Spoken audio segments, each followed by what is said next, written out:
సాహితీ ఇన్ఫ్రా వల్ల మోసపోయిన బాధితులు చాలా మంది ఉన్నారు. మనకు తెలుసు. వాళ్ళు పెట్టిన కేసుల నేపథ్యంలో కీలక అప్డేట్ మనకు అందుతోంది. సాహితీ ఇన్ఫ్రా ఎండి లక్ష్మీనారాయణని అరెస్ట్ చేశారు.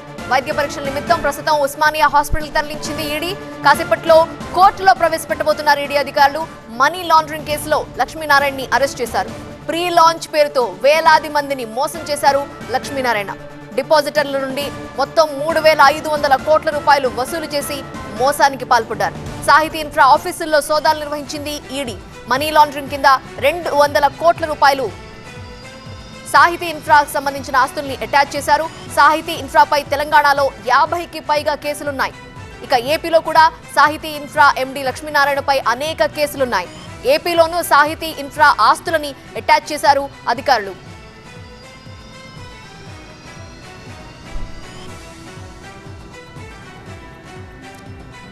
పూర్తి సమాచారం అందించడానికి మా ప్రిన్సిపల్ కరెస్పాండెంట్ జ్యోతి లైవ్ లో సిద్ధంగా ఉన్నారు. జ్యోతి, సాహితీ ఇన్ఫ్రా వల్ల మోసపోయబడిన బాధితులు చాలా మంది ఉన్నారు. ఈ కేసులో ఒక కొంచెం మూమెంట్ వస్తే కూడా వాళ్ళు చాలా హ్యాపీగా ఫీల్ అవుతుంటారు. ఇప్పుడు లక్ష్మీనారాయణని అరెస్ట్ చేశారు. ఇక నెక్స్ట్ ఏ విధంగా ఇన్వెస్టిగేషన్ కొనసాగబోతోంది? డిపాజిటర్లందరికీ కాస్త మనీ వెనక్కిచ్చే అవకాశాలు ఏమన్నా కనిపిస్తున్నాయా? ఆయన సాహితీ ఇన్ఫ్రాకి సంబంధించిన ఆస్తుల్ని అటాచ్ చేశారు కాబట్టి.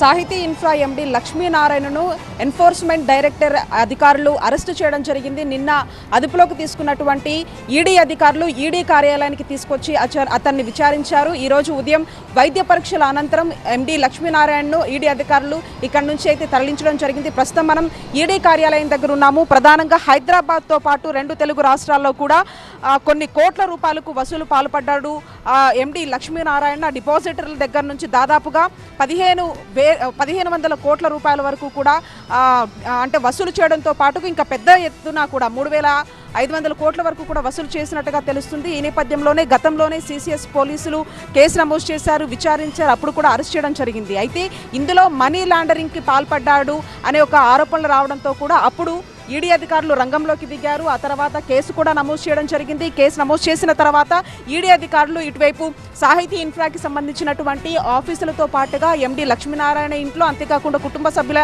ఇళ్లలో కూడా సోదాలు నిర్వహించడం జరిగింది. ఆ సోదాల్లో కీలకమైనటువంటి డాక్యుమెంట్స్ని స్వాధీనం చేసుకున్నారు. ఆ తర్వాత అప్పటి నుంచి కూడా ఎండి లక్ష్మీనారాయణ పరారీలో ఉన్నారు. ఈ నేపథ్యంలో నిన్న ఈడీ అధికారులు మాత్రం ఎండి లక్ష్మీనారాయణను అరెస్టు చేయడం జరిగింది. నిన్న ఈడీ కార్యాలయానికి తీసుకొచ్చారు. తీసుకొచ్చిన తర్వాత ఇక్కడ పూర్తి స్థాయిలో అతన్ని విచారించడం జరిగింది. ఈరోజు ఉదయం మాత్రం వైద్య పరీక్షల అనంతరం అతన్ని హాస్పిటల్కి అయితే తరలించడం జరిగింది. అయితే ప్రధానంగా ఇక్కడ తెలంగాణలో 50కి పైగా కేసులు నమోదవడము, అట్ ది సేమ్ టైం ఏపీలో కూడా అనేక కేసులు ఉన్నాయి. ఇప్పటికే కొన్ని వేల మంది బాధితులు సాహితీ ఇన్ఫ్రాకి సంబంధించినటువంటి వారు ఉన్నారు.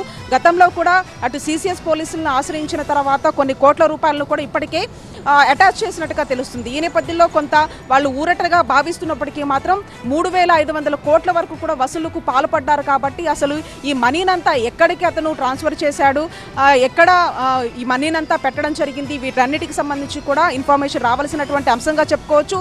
ఈ రోజు మాత్రం ఎండి లక్ష్మీనారాయణని కోర్టులో కూడా హాజరుపరిచేటటువంటి అవకాశాలు అయితే కనిపిస్తూ ఉన్నాయి. అనంతరం మళ్ళీ అంటే కస్టడీ పిటిషన్ వేసిన తర్వాత అతన్ని మళ్ళీ విచారిస్తే మాత్రం అసలు ఈ మనీ లాండరింగ్ ఏ విధంగా పాల్పడ్డాడు, ఈ డబ్బులంతా కూడా ఏ బ్యాంకుల నుంచి తరలించడం జరిగింది, ఏమన్నా ఆస్తుల్ని కూడబెట్టాడా, వీటన్నిటికి సంబంధించినటువంటి సమాచారం రావాల్సినటువంటి అంశంగా చెప్పుకోవచ్చు. మొత్తంగా కూడా పరారీలో ఉన్నటువంటి సాహితీ ఇన్ఫ్రా ఎండి అయినటువంటి లక్ష్మీనారాయణ మాత్రం ఈడీ అధికారులు అరెస్ట్ చేయడం అయితే జరిగింది.